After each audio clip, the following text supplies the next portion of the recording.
Ladies and gents out in YouTube land, welcome back. If you happen to be new, welcome to my channel. Don't forget to subscribe while you're here. So, first real rain of the season, and I think we need to go out for a little three-wheeler romp, huh? Old Lake George right there is still pretty small, but I'll probably still do some wheelies through it.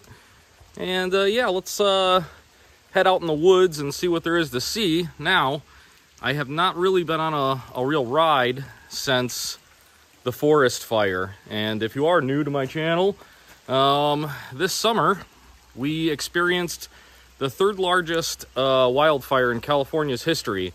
It burnt 87,000 acres. I live pretty close to Big Basin State Park, and yeah, it was a real mess, real bummer, but as you can see, my house made it, so that's good.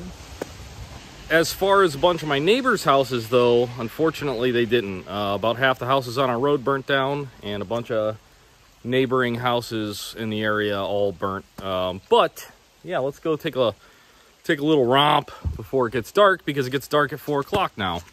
Oh yeah, and I got out the old GoPro. Haven't done any GoProing in a super long time, so let's see how that goes. Hopefully it works. And of course, it just starts raining even harder when I'm ready to ride. Of course. I'll forget my glasses.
Alright guys, I'm going to wrap it up because, well, it's getting a little dark. But, yeah, I hope you guys enjoyed the little wet Sunday three-wheeler romp. Didn't get to do too much romping in the woods because all my trails are super, like, there's trees falling all over. On a dirt bike I could get through, but on old Little Red right there makes it a little bit more difficult in the mountains. So, we should get a dirt bike back there for one. Two, need to get a chainsaw back there and do some clearing. So, but good times anyways. If you're new, don't forget to subscribe, and we'll see you guys on the next one.